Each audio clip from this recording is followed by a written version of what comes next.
Gold, trusted gold buyers. మీరు తాకట్టు పెట్టిన బంగారాన్ని విడిపించి ఈ రోజు ఉన్న మార్కెట్ ధరకు కొనబడను.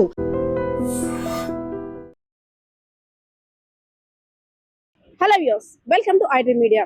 ఇప్పుడు రెండు తెలుగు రాష్ట్రాల్లోనే కాకుండా దేశవ్యాప్తంగా సంచలనం రేపినటువంటి మౌనిక హత్య కేసు ఇప్పుడు రోజు రోజుకి ఒక్కొక్క రకంగా మలుపు తిరగడమే కాకుండా పోలీసులకు కూడా సవాళ్లు విసురుతుంది. ఎందుకంటే మార్చి 29వ తారీఖున నేవీలో టెక్నీషియన్ గా విధులు నిర్వహిస్తున్నటువంటి రవీంద్ర అనే వ్యక్తి మౌనిక అనే యువతిని డేటింగ్ యాప్ ద్వారా పరిచయం చేసుకొని ఎప్పుడు 2019లో పరిచయం అయిన తర్వాత వీరిద్దరి సంబంధం కూడా డేటింగ్ యాప్ ద్వారా కొనసాగుతూ వస్తుంది.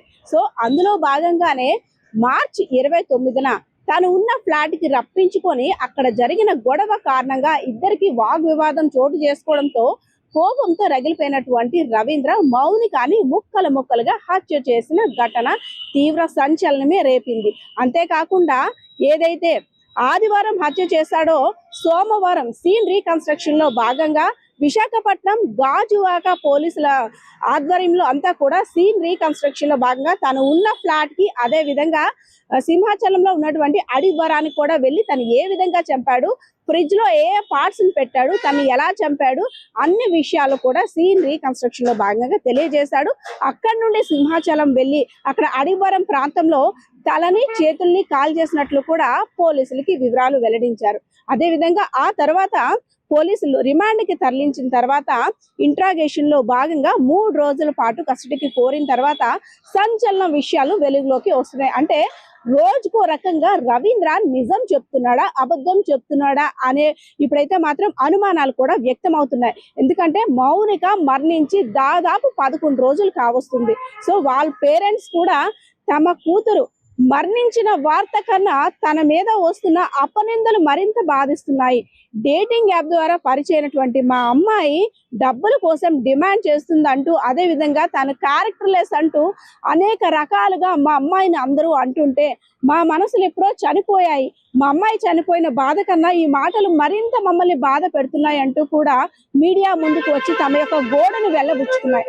అంతేకాకుండా 11 రోజులు కావస్తున్నా అసలు నిందితుడికి శిక్ష పడకపోగా ఇంకా ఆ హత్య వెనకాతల ఎవరెవరు ఉన్నారో వాళ్ళని కూడా బయటకు తీసుకురాలేకపోతున్నారు అంటాడు. ప్రజా సంఘాలు అదే విధంగా కుటుంబ సభ్యులు కూడా ఆందోళన వ్యక్తం చేస్తున్నారు. అయితే ఇప్పుడు వరకు మనకి తెలిసిన విషయం ఏంటంటే రవీంద్ర ఆ రోజు సీన్ రీకన్స్ట్రక్షన్ లో చెప్పిన విషయాలు ఏంటంటే మౌనిక తన ఫ్లాట్ కి వచ్చినట్టు, ఇద్దరికి కూడా ఒక ఐడి కార్డు కోసం గొడవ జరిగినట్టు, ఐడి కార్డు కోసం జరిగిన గొడవలో తను బలంగా మౌనిక నోరు ముక్కు మోయడంతో తన ప్రాణాలు కోల్పోయిందని, అదే విధంగా అప్పుడు ఏం చేయాలో తెలియని పరిస్థితుల్లో ఆన్లైన్ ద్వారా కత్తులు ఆర్డర్ చేసుకొని ఆ బాడీ పార్ట్స్ అన్నిటిని కూడా ఫ్రిడ్జ్ లో పెడదాము తర్వాత తరలిద్దాం అనుకునే లోపు తనకి అక్కడ అవకాశం లేకపోవడం వల్ల కొన్ని పార్ట్స్ ని బయటకు తీసుకువెళ్ళి దహనం చేశాను అని పోలీసులకి చెప్పాడు. సో అంతవరకు బానే ఉంది. మళ్ళీ ఇప్పుడు మరికొన్ని కొత్త విషయాలు అయితే వెలుగులోకి వచ్చాయి. మౌనికాని రవీంద్ర హత్య చేసింది తన ఫ్లాట్ లో కాదంట.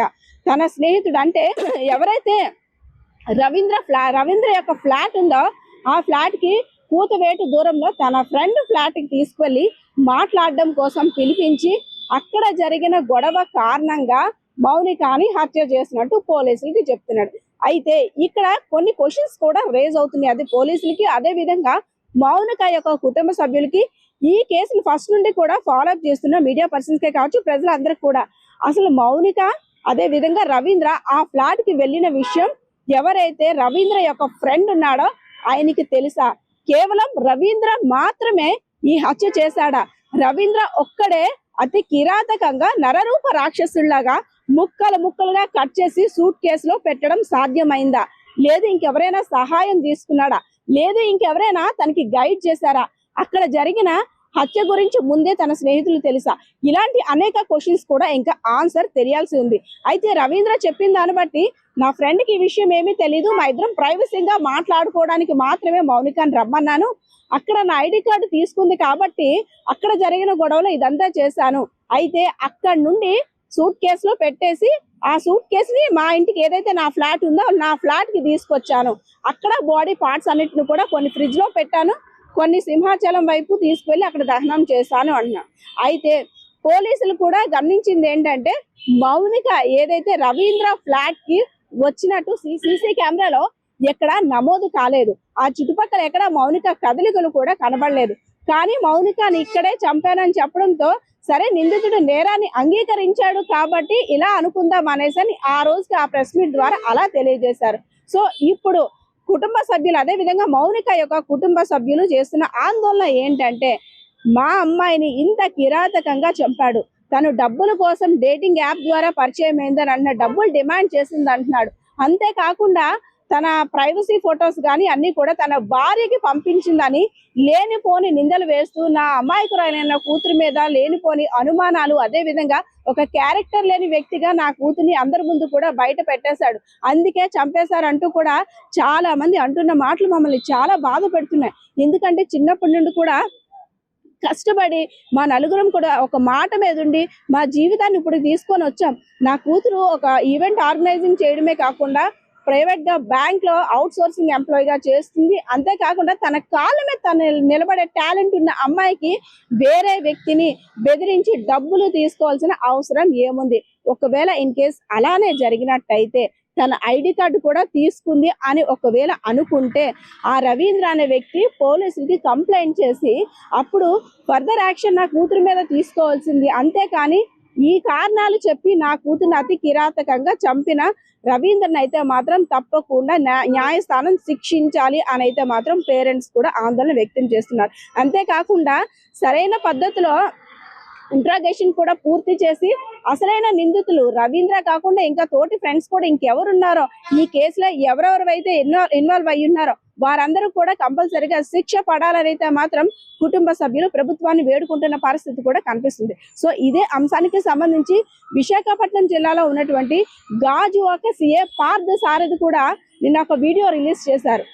రవీంద్ర ఏదైతే చెప్పాడో తన ఫ్లాట్ లో హత్య చేయలేదు, తన యొక్క ఫ్రెండ్ ఫ్లాట్ లో హత్య చేసి బాడీ పార్ట్స్ ఇక్కడికి తరలించినట్లు ఆ విషయాన్ని కూడా సిఏ పార్థ సారథి ఏం చెప్తున్నారో కూడా చూద్దాం వీడియోలో. గత నెల 30వ తారీఖు మౌనిక హత్య కేసులో నేవీ ఉద్యోగిని పోలీస్ కస్టడీలో తీసుకున్నాము. అందులో విచారణలో భాగంగా అతను కొత్త విషయాలు ఏం చెప్పాడంటే మనకు సీసీ ఫుటేజ్ ఆధారంగా కూడా మేము క్రాస్ చెక్ చేయగా హత్య అనేది వాళ్ళ మిత్రుడు ఇంట్లో చేశాడు. అక్కడ వాళ్ళు వచ్చి 3 బ్యాచిలర్స్ ఆ ఇంట్లో ఉంటున్నారు. వాళ్ళు ఉదయం నుంచి సాయంత్రం వరకు ఉద్యోగాలు చేసుకుని నైట్కి వస్తారనమాట. కాబట్టి ఆ మధ్య టైంలో వచ్చేసి ఆ అమ్మాయికి ఎడిదిరిగి అతను పరిచయం ఉన్నాడు కాబట్టి వాళ్ళు అమ్మాయి అతను తీసుకొని వచ్చి లోపల వచ్చేసి ఇద్దరికి కూడా కొంత వాగ్వివాదం జరిగింది. ఆ వాగ్వివాదంలో ఆ అమ్మాయిని చంపేసి తర్వాత ట్రాలీ బ్యాగ్ అనేది తన రూమ్ నుంచి తీసుకొని వచ్చేసి దాంట్లో వేసుకొని మళ్ళీ దగ్గరలో వచ్చేసి ట్రాలీ బ్యాగ్లో ఉన్న 100 మీటర్స్లో ఉన్న తన రెంట్కుంటున్న ఫ్లాట్లో తీసుకెళ్ళేసి ఆ బాడీని డిస్పోజ్ చేద్దామని చెప్పేసి పార్ట్స్గా డివైడ్ చేశాడు. ఇందులో భాగంగా అతన్ని ఈరోజు కోర్టులో హాజరుపరిచి మళ్ళీ కూడా జైలుకి రిమాండ్కి పంపించేశారు.